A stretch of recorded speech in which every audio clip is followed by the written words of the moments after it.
We are delighted to welcome you back to campus, and it is an honor to have him address the members of the IIM Calcutta family.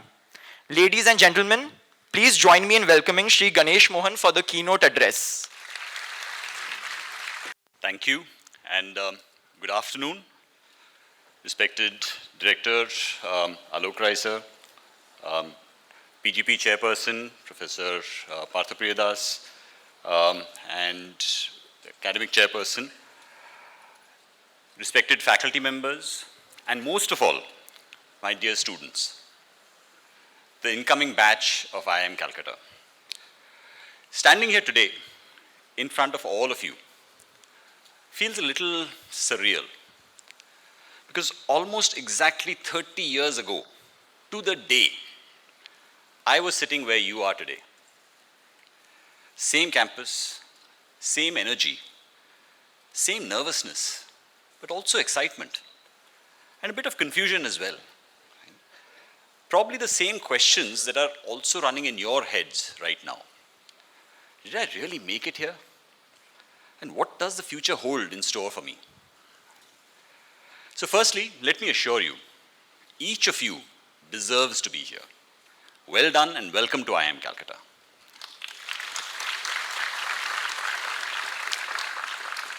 And now, somehow, I'm back here as well. Not as a student trying to figure life out, but as someone being invited to share wisdom.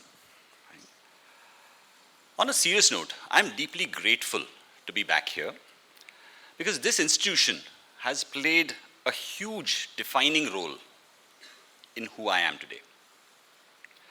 But today I'm not speaking to you as an MD of an asset management firm. I'm speaking to you as someone who sat in these very classrooms, struggled through complex accounting and operations research problems, survived group assignments with my hair intact, pulled all-nighters before exams, and learned far more outside the classrooms than I did in them. If I look back at my journey from being a student here to where I am today, it does not look like a straight line at all. And that's the first thing I want to tell you. Careers are not ladders. They are lattices. They have sideways moves, unexpected turns, and sometimes even steps backward. And those sideways and backward turns, they're often the ones that define you. If you had asked me when I was a student here, will you one day be in a leadership role, come back and address students at IIM Calcutta? I would have said absolutely not. Not out of modesty, just realism. Because life doesn't unfold the way you plan it. And here's the important part. That's not a problem. It's actually part of the journey. In fact, that's where most of the magic happens. One of the biggest turning points in my career came when I made a decision that didn't make sense, at least on paper. I left consulting, I left BCG, a predictable, structured, high-growth path, and moved back to India to play an active role in building the financial services sector, and built an AMC from scratch. At that time, that wasn't the obvious next step. It didn't carry immediate prestige. It came with a lot of uncertainty. And everyone around me was taking much more structured, predictable routes. So why did I do it? Honestly, I didn't have a grand strategy. But my gut instinct told me that this would stretch me. It would challenge me. It would teach me something new. And that decision, which may not look great on an Excel sheet or very obvious, ended up shaping my entire trajectory. Yes, IIM Calcutta will give you knowledge, lots of it. Classes will be rigorous, and there will be lots to process for you. But that's not the real value of the time you will spend here. The real value is this. Firstly, learning how to think, not what to think. Very quickly, you will realize this place doesn't give you answers. It teaches you to ask better questions. And the ability to think clearly break down complexity, and make sense of ambiguity. That's something you'll use for the rest of your life. Second, curiosity matters far more than intelligence. The people who do well here and later in life are not necessarily the smartest in the room. They're the most curious. The ones who ask, why does this work? What's missing here? Can this be done differently, better? And then actually go on to explore those questions. Third, competition, but also collaboration. You will compete here, a lot. But you will also learn the real world runs on collaboration. Your biggest learnings will come from group assignments you didn't enjoy, late night debates you didn't plan, disagreements you never expected, and very often from the people sitting right next to you. In fact, the people sitting next to you today may end up shaping your life in ways you don't yet realize. You're all entering the workforce at an extraordinary time. India is growing, and rapidly. Despite all the volatility we see in the world, we should remember that India is still the fastest growing large economy in the world. New industries are emerging. Entire sectors are being redefined. But with that comes responsibility. You're not here just to build careers. You're here to shape industries, influence institutions, contribute to where this country is headed. Now let me come to a topic which has been somewhat dangerous for speakers to raise at commencement addresses. In fact, the last time a speaker raised it in a university in the US, he was roundly booed. I hope you will be kinder to me as I raise this topic. The question is simple, and I'm sure it is on your mind. Is AI going to take our jobs? Before I answer that, let me start with some important observations that I have seen. Firstly, we are terrible at predicting the future. History is full of brilliant people making extremely confident and extremely wrong predictions. In 1930, John Maynard Keynes predicted that by now we would all be working 15-hour work weeks. If you find such a job, please let Mr. Narayan Murthy know.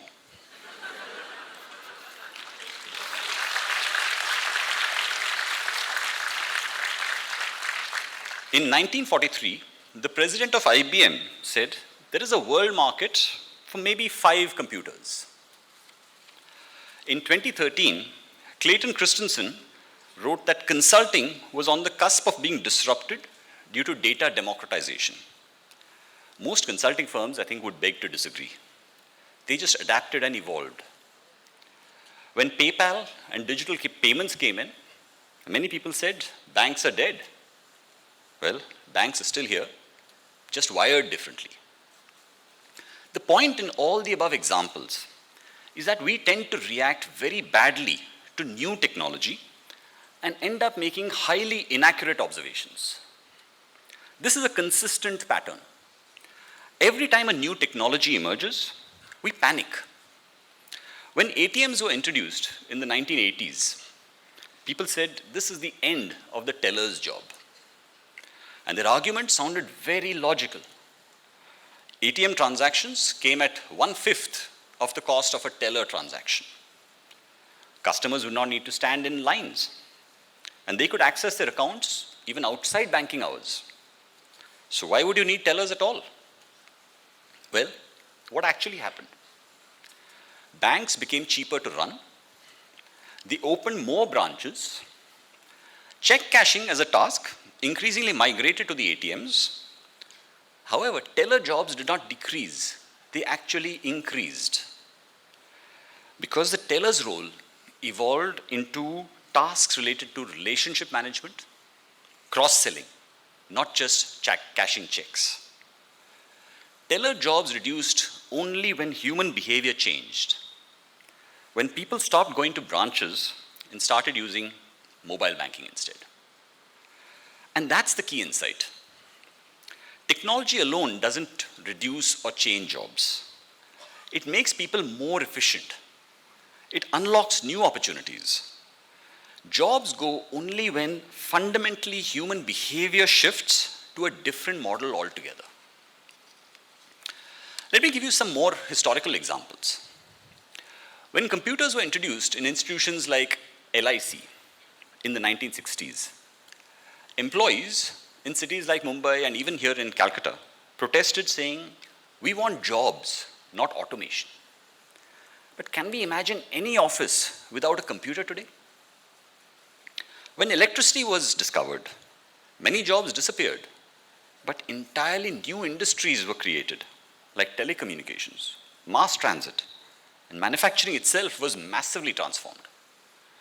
Companies like Facebook, WhatsApp, YouTube, and others would simply not exist without the invention of smartphones. Content creators and influencers could not have been imagined 15 years ago. We can debate if that's a good thing or not, but it's certainly a new thing. Today, AI is creating roles we didn't even imagine before, like data tagging for autonomous vehicles.